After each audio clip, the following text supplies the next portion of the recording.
Assalamualaikum warahmatullahi wabarakatuh. Bergerak, bergerak, menggerak. Bapak Ibu calon guru penggerak, marilah kita senantiasa untuk selalu bersyukur kepada Tuhan Yang Maha Kuasa atas segala limpahan karunia dan nikmat kepada kita, sehingga kita masih diberi kesehatan untuk selalu ceria, sehat, dan semangat dalam menjalani program pendidikan guru penggerak. Saya akan menyampaikan beberapa kesimpulan dan refleksi terhadap pemikiran Ki Hajar Dewantoro. Di antara pemikiran Ki Hajar Dewantoro yang diterapkan dalam pembelajaran berdampak pada output yang berkualitas dan berbudi pekerti luhur, mengikuti kodrat alam dan perkembangan zaman untuk menyongsong abad 21. Namun sebelum saya menyampaikan kesimpulan dan refleksi terhadap pemikiran Ki Hajar Dewantoro, saya akan menyampaikan 3 pertanyaan yang muncul sebagai bahan refleksi saya, yaitu yang pertama, apa yang Anda percaya tentang murid dan pembelajaran di kelas sebelum Anda mempelajari modul 1.1? Yang kedua, apa yang berubah dari pemikiran atau perilaku Anda setelah mempelajari modul ini? Yang ketiga, apa yang dapat segera Anda terapkan lebih baik agar kelas Anda mencerminkan pemikiran Ki Hajar Dewantoro? 3 pertanyaan di atas merupakan pertanyaan yang bersifat refleksi terhadap pemikiran Ki Hajar Dewantoro untuk saya sebagai seorang pendidik. Baik, akan saya sampaikan apa yang saya lakukan untuk mengajarkan materi pembelajaran kepada siswa sebelum mengenal pemikiran Ki Hajar Dewantoro, yaitu yang pertama, pola mengajar saya masih monoton. Artinya, pembelajaran yang saya lakukan masih berpusat kepada guru. Semua siswa manut apa yang disampaikan guru. Kemudian, tindakan tegas dengan cara memberikan hukuman kepada siswa yang tidak taat kepada gurunya ternyata juga hanya bersifat sementara karena adanya rasa takut dan bukan atas kesadaran pribadinya. Saya belum menyadari adanya kodrat alam yang membuat siswa ternyata ada yang memiliki kemampuan yang berbeda-beda, sehingga sering melakukan pengajaran dan menganggap kemampuan semua siswa untuk menerima pengajaran sama. Kemudian yang terakhir adalah selain itu, cara pengajaran yang saya lakukan juga tidak pernah mengadopsi materi atau bahan ajar dari manapun. Materi atau bahan ajar yang saya pakai hanya bersumber dari buku guru dan buku siswa, sehingga wawasan saya akan ilmu pengetahuan yang dimiliki dan saya ajarkan kepada siswa masih banyak kekurangannya. Sementara sebagai seorang guru yang profesional, dituntut untuk bisa menuntun siswa mengikuti kodrat alam dan mengikuti perkembangan zaman untuk menyongsong abad 21. Saya bersyukur sekali dengan mengikuti program pendidikan guru penggerak. Ternyata sangat besar manfaatnya untuk diri saya dalam hal pembelajaran kepada siswa.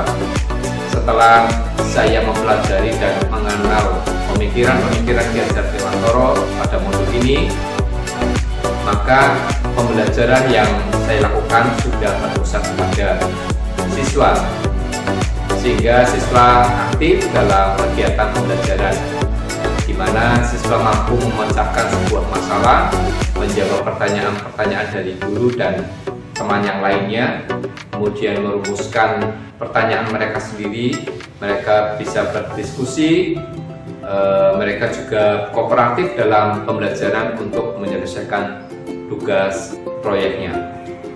Kemudian tidak adanya hukuman berupa fisik maupun verbal yang bisa berdampak pada psikis anak.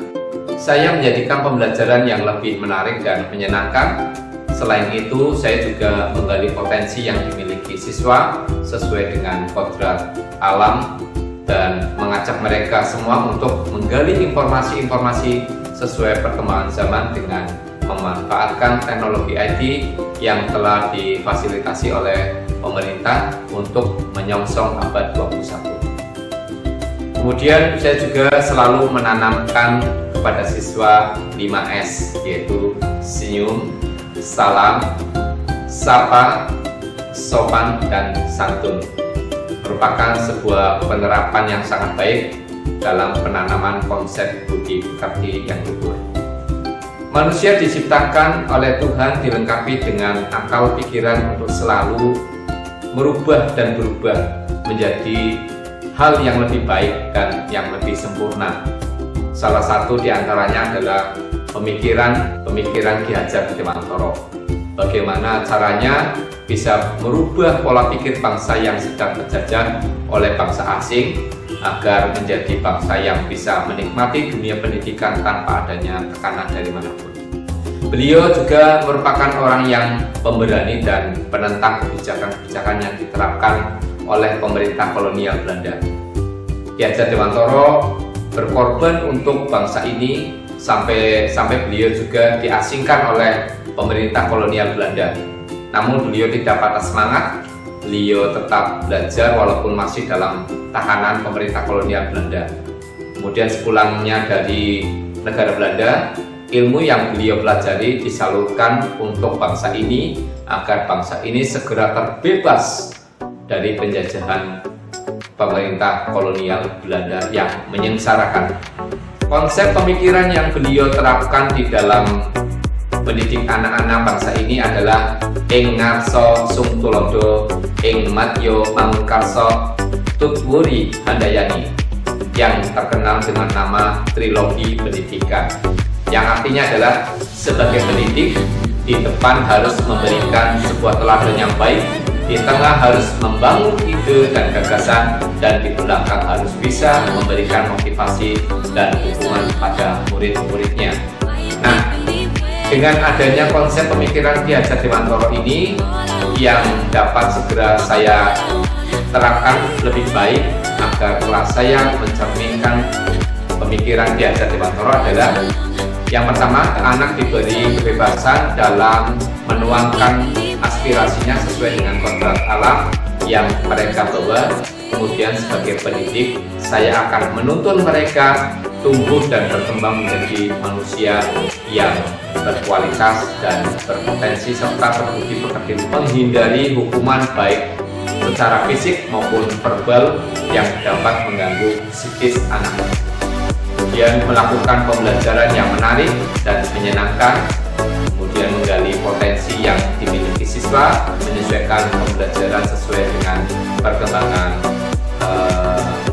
alam dan perkembangan zaman dengan cara menggali informasi dari dunia maya untuk menambah wawasan ilmu pengetahuan untuk diri saya dan untuk siswa dengan memanfaatkan teknologi informasi yang difasilitasi oleh pemerintah. Saya akan menjadi guru yang dicintai dan dihormati oleh siswa-siswanya, bukan guru yang ditakuti.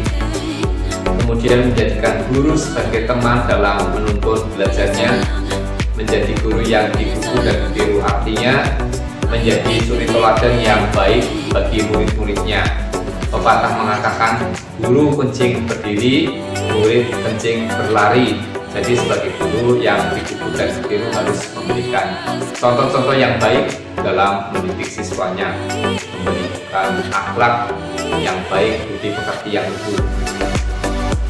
Kemudian selalu memberikan motivasi dan dorongan kepada murid-muridnya agar tumbuh menjadi manusia yang percaya akan bakat dan kemampuan yang ia miliki. Demikian kesimpulan dan refleksi terhadap pemikiran-pemikiran Ki Hajar Dewantara yang dapat saya sampaikan. Salam guru penggerak, bergerak, bergerak, menggerak. Wassalamualaikum warahmatullahi wabarakatuh.